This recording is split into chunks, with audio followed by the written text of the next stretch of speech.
Hello guys, welcome to my YouTube channel. നമ്മൾ ഇന്നൊരു യാത്ര പോവാട്ടോ. എങ്ങോട്ടാണെന്നറിയാവോ? ഒരു ഉത്സവത്തിന്. അതെവിടെയാണെന്നറിയാവോ? നമ്മുടെ ചേർത്തലയിലെ സ്വന്തം നാളായ കളിച്ചുളങ്ങര അമ്പലത്തിലെ അവിടെ കൊടിയേറിയിട്ടോ. ഇന്ന് ഉത്സവത്തിന്റെ 2ാം ദിവസമാണ്. ഞങ്ങൾ അവിടെ പോവുകയും ചേച്ചി പെണ്ണവിടെ ചിക്കരയിൽ പോയി. ചിക്കര എന്താണെന്നറിയാവോ? അവിടുത്തെ ഒരു പ്രധാനപ്പെട്ട വഴിപാടാണ് ചിക്കര. 21 ദിവസത്തെ ഉത്സവമാണ്. 21 ദിവസവും കുട്ടികളെ ദേവിയായിട്ട് അമ്പലത്തിൽ ഭജന ഇരിക്കുന്ന വഴിപാടാണ് ചിക്കര വഴിപാട്. പ്രതീക്ഷിച്ച തിരക്കൊന്നും അമ്പലത്തിൽ ഇല്ലായിരുന്നു കേട്ടോ. ഞങ്ങളിതേ തൊഴാനായിട്ട് പോയിക്കൊണ്ടിരിക്കുവാണേ.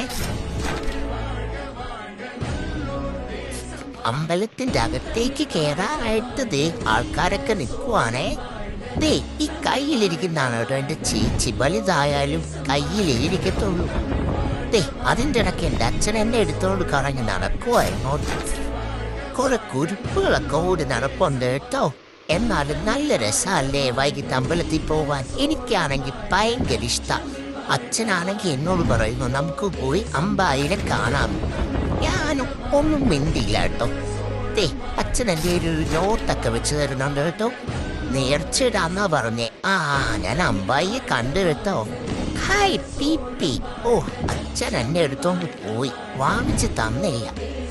പിന്നെ ഞങ്ങൾ പോയത് അവിടെ ഈ കവങ്ങുന്ന സാധനമൊക്കെ കണ്ടു. അങ്ങോട്ടാ പോയി. എൻ്റെ മാമനാണ് എന്നെ എടുത്തിരിക്കുന്നത്. അവിടെയൊന്നും അത്ര തിരക്കില്ലായിരുന്നു, കാരണം ഉത്സവം സ്റ്റാർട്ട് ചെയ്തേ ഉള്ളല്ലോ. അതുകൊണ്ട് അധികം ആൾത്തിരക്കൊന്നും അവിടെ ഇല്ലായിരുന്നു. പിന്നെ നമ്മൾ തിരിച്ചു നടന്നു. പോകുന്ന വഴി എനിക്കൊരു കളിപ്പാട്ടം വാങ്ങിച്ചു കേട്ടോ. എന്താണെന്നറിയാവോ? തോക്കാണ് ഗായ്സ്. അതാണ് എൻ്റെ അച്ഛൻ ഈ വെച്ചോണ്ട് നടന്നോണ്ട് പോകുന്നത്.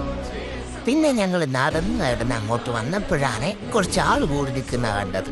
അപ്പോഴാണ് അവിടെ എന്തോ ഒരു പരിപാടി നടപ്പുണ്ട്. അതൊരു ഗാനമേളയായിരുന്നു. കൊച്ചിൻ കൈരളി കമ്മ്യൂണിക്കേഷന്റെ ഒരു ഗാനമേള. നല്ല പരിപാടിയായിരുന്നു കേട്ടോ. പാട്ടൊക്കെ കേട്ട് ഞാൻ അച്ഛൻ്റെ കയ്യിൽ നിന്ന് ഉറങ്ങിപ്പോയി. പിന്നെ ഞങ്ങൾ തിരിച്ചു പോയി കേട്ടോ. അപ്പൊ അടുത്ത വീഡിയോയിൽ കാണാവേ. അപ്പോ ടാറ്റാ.